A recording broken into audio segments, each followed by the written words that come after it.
Ya, selamat siang di sana pandangan untuk mengawali perjumpaan siang hari kami sampaikan sari berita utama. Dinas Kependudukan dan Pencatatan Sipil Kabupaten Agam mengadukan sistem perekaman keliling ke sekolah Pondok Pesantren Jonagari.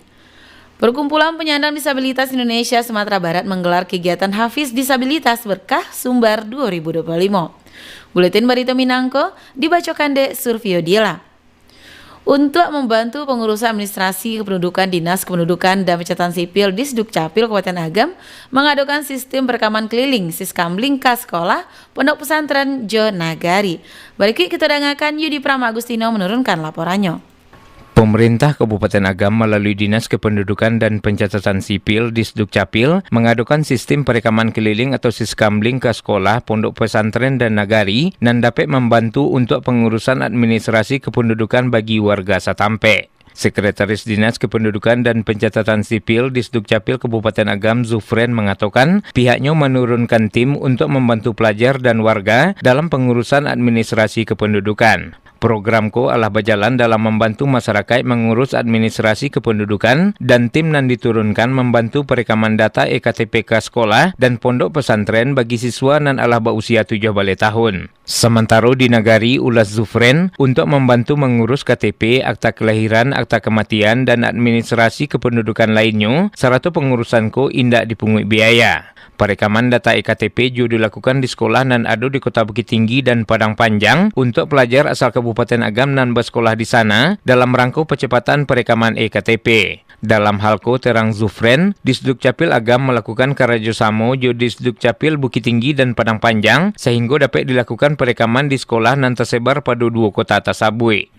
Siskamling merupakan inovasi terbaru yang dikeluarkan oleh Dinas Kependudukan dan Pencatatan Sipil. Dari 10 inovasi yang kita laksanakan, kebetulan Siskamling mendapat ranking 1 terinovasi dari pemerintah Kabupaten Agam. Siskamling merupakan kependekan dari sistem perekaman keliling. Jadi ini adalah inovasi yang kita laksanakan, bahwasanya Dinas Kependudukan dan Pencatatan Sipil Kabupaten Agam melaksanakan perekaman keliling menjemput bola ke nagari dan sekolah, pondok pesantren, kemudian madrasah aliyah dan sebagainya.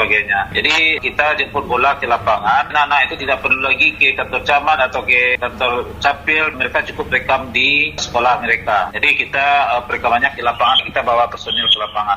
Di samping itu tambah Zufren, Disduk Capil Kabupaten Agam juga memiliki sistem informasi layanan elektronik terintegrasi online atau Sileton dan diluncurkan semenjak September 2021. Melalui Sileton indah harus ke kantor Disduk Capil, namun cukup dari pemerintah nagari dan inovasi layanan administrasi kependudukan yang dirilis Disduk Capil Agamko sukses dalam memberikan kemudahan pelayanan kepada masyarakat di aplikasi alat terkoneksi sampai ke tingkat nagari. Yudi Prama Agustino melaporkan. Pemerintah Kabupaten Pasaman Barat menegaskan pencegahan penanganan penyakit imunodefisiensi virus SARA atau Acquired Immunodeficiency Syndrome (HIV/AIDS) harus dilakukan secara komprehensif dan kolaboratif. Kepala Dinas Kesehatan Pasaman Barat Gina Alesia di Simpang Ampek menyatakan penanganannya harus melibatkan pemerintah, tenaga kesehatan, dunia pendidikan, tokoh masyarakat, serta keluarga. Berdasarkan data, sejak 2023 hingga Oktober 2025, tercatat 65 pasien dengan 2 orang meninggal dunia karena HIV/AIDS di daerah setempat. Gina Alesia menambahkan, Pemkab Pasaman Barat menunjukkan komitmen kuat dalam menjaga kesehatan masyarakat jauh mencegah penyebaran penyakit menular termasuk HIV/AIDS. Berikutnya di sana sambut Hari Disabilitas Internasional (HDI) dan diperingati setiap 3 Desember, Perkumpulan Penyandang Disabilitas Indonesia (PPDI) Sumatera Barat menggelar kegiatan Hafiz Disabilitas Berkah Sumbar 2025. Kita dengarkan laporan dari Nofri. Sambut Hari Disabilitas Internasional (HDI) dan diperingati setiap 3 Desember, Perkumpulan Penyandang Disabilitas Indonesia atau PPDI Sumatera Barat menggelar kegiatan Hafiz Disabilitas Berkah Sumbar 2025. Ajangko menjadi wadah untuk penyandang disabilitas menyalurkan kemampuan menghafal Al-Quran sekaligus memperkuat nilai spiritual serta kecintaan terhadap kitab suci umat Islam. Lombako diikuti oleh peserta dari berbagai kabupaten dan kota di Sumatera Barat. Para peserta merupakan penyandang disabilitas dan memiliki kemampuan menghafal Al-Quran, khususnya pada kategori hafalan juz 30. Ketua DPC PPDI Kota Padang Panjang Muhammad Ilham Kapatang menyampaikan, kegiatan KOM merupakan bantuan dukungan PPDI dalam memperdayakan penyandang disabilitas di bidang keagamaan. Dirinya mengajak seluruh disabilitas dan memenuhi syarat untuk ikut Sarato. Cukup kirimkan rekaman hafalan secara online, peserta terbaik nantinya akan dipanggil KTK Provinsi di Kota Padang pada akhir November mendatang. Ilham menjelaskan program bertajuk Hidupkan Al-Quran, Hafiz Disabilitas Berkah Sumbar terselenggara atas kerjasama antara pemerintah Provinsi Sumatera Barat, PPDI, dan DT Peduli. Pendaftaran dibuka pada 5 hingga 25 Oktober 2025. Dikatakannya panitia akan menyeleksi seluruh pendaftar dan memilih 6 hafiz terbaik untuk tampil langsung pada babak final tingkat provinsi. Lomba terbuka bagi penyandang disabilitas berusia minimal 17 tahun dan mampu menampilkan hafalan Al-Quran dengan jelas. Saya aktif Quran itu ya untuk teman-teman disabilitas di Sumatera Barat itu yang akan dilombakan hafalan itu ya, hafalan 30 itu teman-teman disabilitas yang ada di Sumatera Barat akan diadakan secara online itu dikirimkan berupa video. Nanti di-share di media sosial masing-masing, terus akan seleksi, akan dipilih yang terbaik, itu akan dipanggil nanti ke Sumatera Barat. Melalui kegiatan KOP PPDI berharap dapat menumbuhkan semangat baru bagi para penghafal Al-Quran penyandang disabilitas, agar taruh mengembangkan potensi diri, serta menjadi inspirasi untuk masyarakat luas. Nofri melaporkan. Kepala Satuan Kerja Balai Prasarana Pemukiman Wilayah BPPW Sumatera Barat, Al-Jihad meninjau pasar Serikat Batu Sangkar sebelum pasar tersebut dilakukan revitalisasi. Al-Jihad di Batu Sangkar menyatakan peninjauan tersebut merupakan arahan dari pusat untuk memastikan dan melihat kondisi pasar. Al-Jihad menambah revitalisasi pasar bertujuan untuk memberikan rasa aman kepada pedagang maupun pembeli sehingga diharapkan bisa menggerakkan roda perekonomian. Dirinya meminta kepada pemerintah daerah Tanah Datar untuk segera menyiapkan dokumen penduduk agar pembangunannya bisa segera dikerjakan. Kita beralih ke berita selanjutnya. Di sana, warga Kota Padang Panjang merasakan dampak positif kemudahan layanan pemutihan pajak kendaraan bermotor PKB Provinsi Sumatera Barat tahun 2025 hingga 30 Desember di Samsat Tadake. Alwan Ahmad Fauza menurunkan laporannya. Belasan warga Kota Padang Panjang turut membadati satyo loket pelayanan Samsat Padang Panjang dalam rangka menggunakan kesempatan ameh berupa kebijakan pemutihan pajak kendaraan bermotor PKB untuk Provinsi Sumatera Barat tahun 2025. Salah satunya warga Kelurahan Tanah Hitam Kota Padang Panjang Arif Kapado RRI mengatakan bahwa dirinya mengaku terbantu dengan kehadiran kebijakan pemutihan pajak kendaraan bermotor PKB dan diputuskan diperpanjang hingga akhir bulan Apalagi Manuri Arif, dirinya sebelumnya telah menunggak selama 3 tahun dan kini alam mendapatkan keringanan berupa pembayaran hingga 1 tahun berjalan. Terima kasih pada pemerintah Sumatera Barat atas keberlangsungannya program pemutihan ini yang aturannya saya membayar 3 tahun menjadi 1 tahun. Dan saya sangat terkesan dengan pelayanan Samsat Kota Padang Panjang di sini. Hal senada juga diungkapkan Dewi, warga Pasa Usang Kota Padang Panjang, bahwa pajak tertunggak nan diakuinya selama 5 tahun tuh alun dibaian, maka dapat terlunasi tanpa dana administrasi ataupun bunga utang dengan menggunakan kebijakan pemutihan PKB Provinsi Sumatera Barat dan dilayani secara maksimal oleh Samsat Kota Padang Panjang. Kepada pemerintah Provinsi Sumatera Barat yang telah memberikan program pemutihan pajak ini, saya sudah 5 tahun menunggak pajak dan untuk sekarang ini membayarnya cuma 1 tahun saja.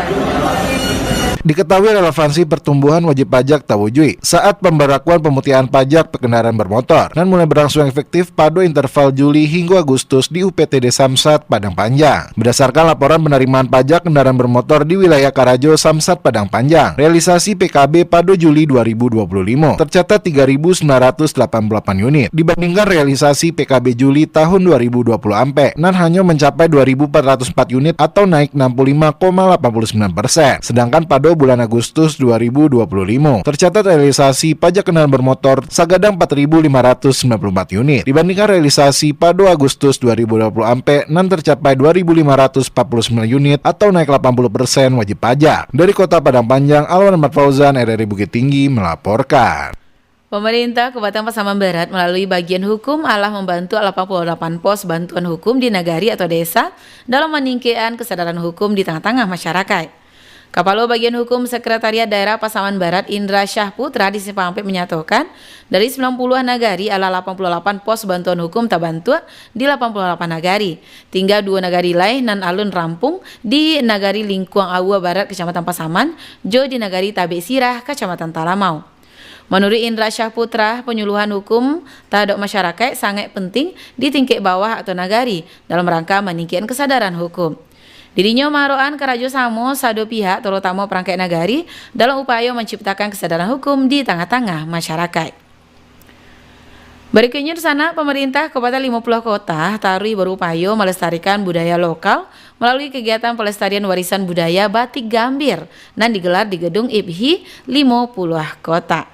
Berikut kita dengarkan Irsyad menurunkan laporannya. Wakil Bupati Kabupaten 50 Kota Ahlul Badri Turesya membuka kegiatan pelestarian warisan budaya batik Gambia di gedung IPHI 50 Kota sebagai upaya melestarikan dan pengembangan potensi budaya lokal. Dalam kegiatan itu, dirinya menyampaikan bahwa Kabupaten 50 Kota memiliki potensi gadang dalam pengembangan Gambia dan tidak hanya dimanfaatkan sebagai komoditas pertanian tetapi juga bahan dasar dalam pembuatan batik. Wakil Bupati menilai bahwa pengembangan batik berbahan Gambia dapat meningkatkan nilai ekonomi masyarakat sejalan dengan perhatian pemerintah terhadap penguatan ekonomi kreatif berbasis inovasi budaya. Disampaikan bahwa pemerintah daerah akan terus mendorong pengembangan produk turunan Gambia serta memperkuat sektor kreatif masyarakat melalui berbagai kebijakan dukungan nyata. Salah satu langkah konkret yang dilakukan adalah mengimbau seluruh ASN pegawai pemerintah untuk mengenakan batik Gambia setiap hari Kamis sebagai bentuk pelestarian warisan budaya daerah. Jadi Gambir ini seharusnya sudah pada tataran kita bergerak.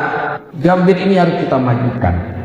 Dan salah satu bentuk memajukan Gambir dengan segala seluk-beluknya itu adalah dengan membentuk hilirisasi dan produk turunannya. Dan batik Gambir itu adalah salah satu bentuk pemuliaan kita terhadap produk Gambir tadi. Berarti ada sebuah potensi yang besar ini. Nah, ini harus menjadi emosi kita bersama. Kabupaten 50 Kota merupakan penghasil Gambia tergadang di dunia yang memiliki peluang gadang untuk menjadikan batik Gambia sebagai identitas daerah. Batik Gambia tidak hanya memiliki nilai estetika tetapi juga serat akan makna filosofi kehidupan masyarakat Minangkabau. Pelatihan membatik juga diagian kepada 100 pelajar sebagai langkah awal untuk menumbuh kecintaan generasi muda terhadap seni batik juga menjaga keberlanjutan budaya lokal. Irsyad melaporkan.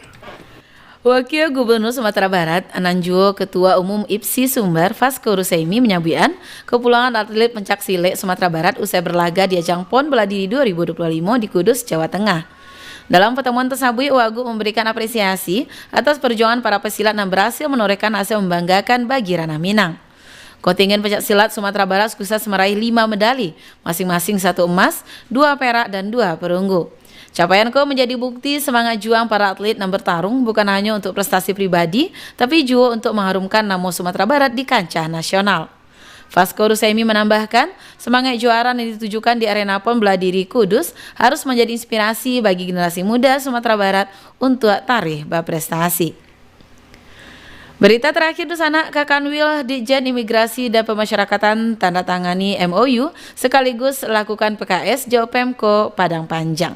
Kita dengarkan laporan Jenny Marbeta. Program pelayanan imigrasi agam datang untuk masyarakat Padang Panjang, Lamang Panggang sekaligus tingkatan pelayanan kepada masyarakat 24 Oktober 2025 bertampil di Rumah Dinas Wali Kota Padang Panjang ditindaklanjuti jo penandatanganan kerjasama nota kesepahaman MOU sekaligus perjanjian kerjasama PKS dihadiri langsung di Wali Kota Padang Panjang Henry Harnis PSPA didampingi Wakil Wali Kota Padang Panjang Alex Saputra, Sekretaris Daerah Kota Padang Panjang Soni Budaya Putra SSTP serta disaksikan Jo Kakanwil Ditjen Imigrasi dan Pemasyarakatan Sumatera Barat Nuruddin Esos MSI serta Kakanim kelas 1 non TPI Agam Budiman Hadi Wasito serta pejabat lainnya nan ada di imigrasi. Untuk sementara pelayanan paspor dilakukan di lokasi PDIKM menyusul dicarikan tampil permanen pelayanan imigrasi. Tetap diharapkan pelayanan bisa diberikan setiap hari di jam kerja. Indah hanya dilayani pada hari balai ataupun hari pasar setiap Sabtu jo Minggu sebagaimana menjadi harapan dari melalui Wali Kota Padang Panjang Henry Arnis kepada RRI. Dalam pertemuan secara singkat dan penuh keakraban itu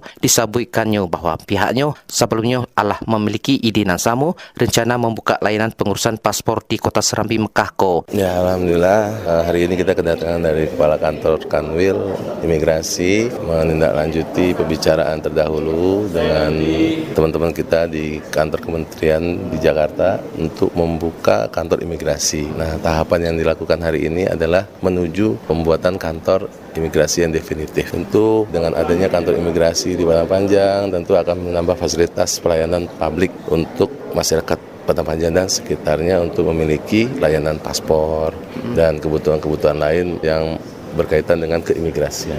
Tentu menyikapi dengan keterbatasan lahan yang ada di kota, karena kita mempunyai niat yang kuat untuk memberikan pelayanan yang terbaik untuk masyarakat kita akan upayakan berdirinya kantor imigrasi untuk kedepannya. Ya, kalau sudah menjadi kantor, tiap hari beroperasi. Sekarang tahapannya 1 kali 1 minggu, harinya hari Sabtu di PDKM Padang Panjang. Nah, nanti akan bergabung di kantor Mall Pelayanan Publik, itu beroperasi tiap hari dari Senin sampai Jumat office hour. Tapi itu by appointment. Kalau yang di PDKM itu walk-in, langsung aja ke PDKM hari Sabtu sampai berwisata. Nah, itu walk-in, datang langsung. Tapi kalau yang ke Mall Pelayanan Publik itu setiap hari Senin sampai Jumat itu by reservasi.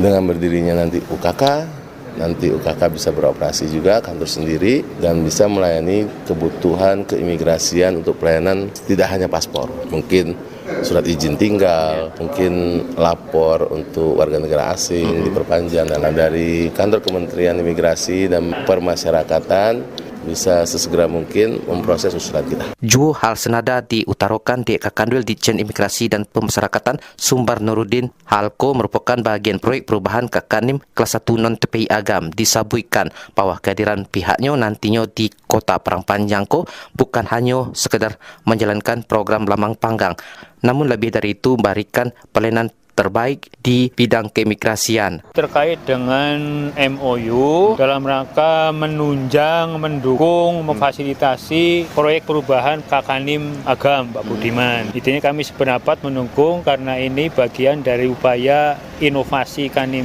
Agam untuk mendekatkan pelayanan masyarakat terkait dengan permohonan paspor di wilayah Padang Panjang. Awalnya kan sudah ada satu yang dilakukan di hari Sabtu. Ini terobosan lagi akan dilakukan di hari kerja yang namanya Lamang Panggang. Dan demikian dalam 1 minggu nanti ada 2 pelayanan keimigrasian di Padang Panjang. Tadi sampaikan oleh Pak Wali Kota bahwa ada keinginan Wali Kota untuk memajukan kantor migrasi, melihat potensi wisata, kemudian permohonan paspor yang sangat banyak dan letak geografisnya yang mendukung. Secara prinsip kami sangat mendukung itu karena kami juga memang berkepentingan dengan bangun organisasi. Kami sekarang tinggal menunggu pengajuan dari Bapak Wali Kota, manakala memang itu diajukan lengkap dengan pilihan lahan dan bangunannya, tentu akan kami tindak lanjuti di kesempatan pertama. Untuk launching program Lamang Panggang dilakukan hariko di lokasi PDIKM sekaligus realisasi tindak lanjut pelaksanaan kegiatan Joni Marpeta Manggaban untuk berita Raminang pada siang hariko.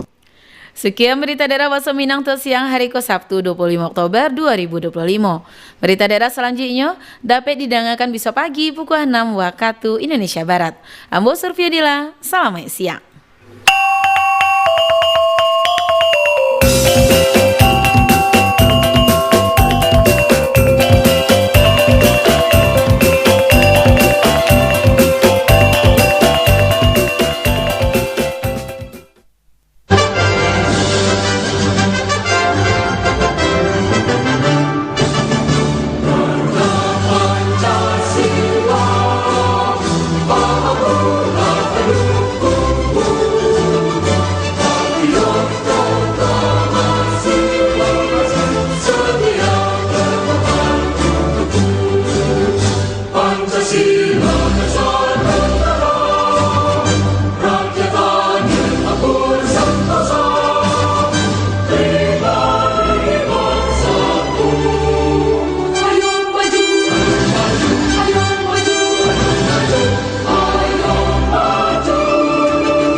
Masih bersama Pro 1 RRI Bukit Tinggi, 97,2 FM, kanal informasi dan inspirasi.